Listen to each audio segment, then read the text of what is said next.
In the sun-drenched hills of 13th century Assisi, where the cobbled streets echoed with the chants of friars and the dreams of radical new movement, a young noblewoman named Clare was about to redefine what it meant to live a holy life.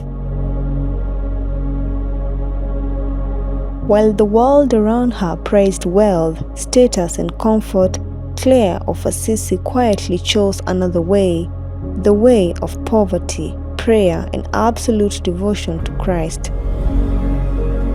Nearly 800 years later, her luminous legacy still shines through the cloistered silence of monasteries and the bold faith of women who follow in her footsteps.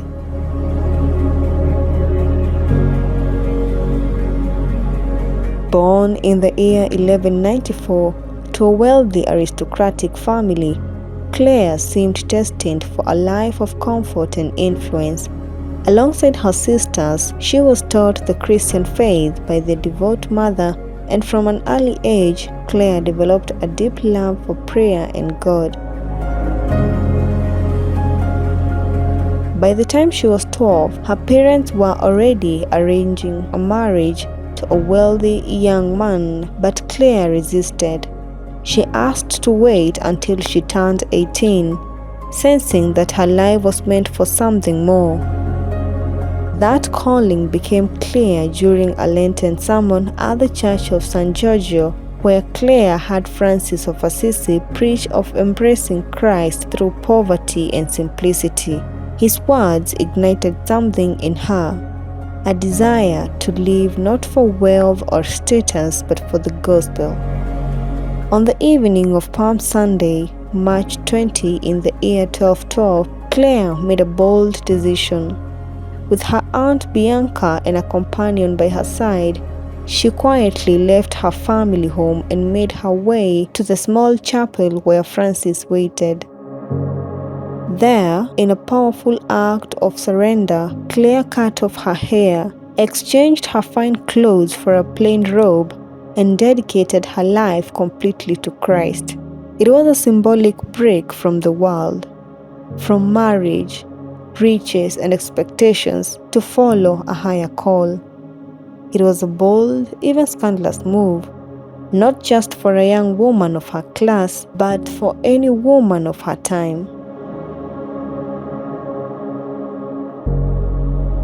This moment marked the beginning of her new life, one of poverty, prayer, and purpose, and the start of a legacy that would inspire generations to come. Soon after, other women came, her sister Agnes and eventually her own mother.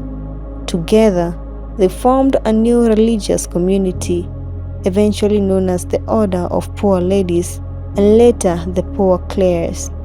While the Franciscan friars journeyed from town to town preaching the gospel, Clare and her sisters lived a life hidden from the world. The Poor Ladies, as they were first known, remained within the walls of their monastery, living in strict enclosure. Their daily life was marked by manual labor, constant prayer, and radical poverty. The sisters went barefoot, slept on the ground, and ate no meat, and kept long hours of silence. This was not a punishment or burden, but a chosen joy, a way of imitating the life of Jesus himself, who had no place to lay his head. Both Clare and Francis believed that poverty was a pathway to Christ. By letting go of material possessions and comforts, they believed they were drawing closer to the gospel. To outsiders, their lifestyle may have seemed harsh, but to Clare and her sisters it was a blessing, a way of walking in the footsteps of their Savior. Clare insisted that her order owned nothing, not even the land on which their monastery stood. Pope after pope tried to relax this rule, but Clare stood firm. Just 2 days before her death in the year 1253, she finally received a papal approval of her rule, the first written by a woman to be formally recognized by the Church. Clare's life wasn't just one of quiet devotion. She was also a woman of action and bravery. Once during an invasion, Clare famously held up the Blessed Sacrament at the monastery gates, and the soldiers fled without a fight. She didn't have a sword, only her faith. In another moment of divine mystery, Clare, who was too ill to attend Mass, was said to have seen and heard the Christmas liturgy on the wall of her room like a vision. It is for this reason that Pope Pius XII named her the patron saint of television in the year 1958. St. Clare died on August 11 in the year 1253 at the age of 59. She was canonized just 2 years later, a testament to the powerful impressions she left on the church and on the hearts of all who knew her. Today, the Poor Clares still live in silence and simplicity in monasteries around the world, praying for the world outside their walls.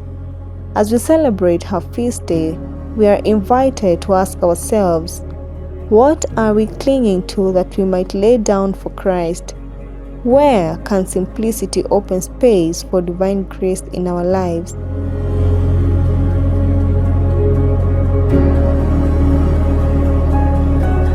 Today, St. Clare offers something rare and radiant, the quiet courage of a soul fully given to God.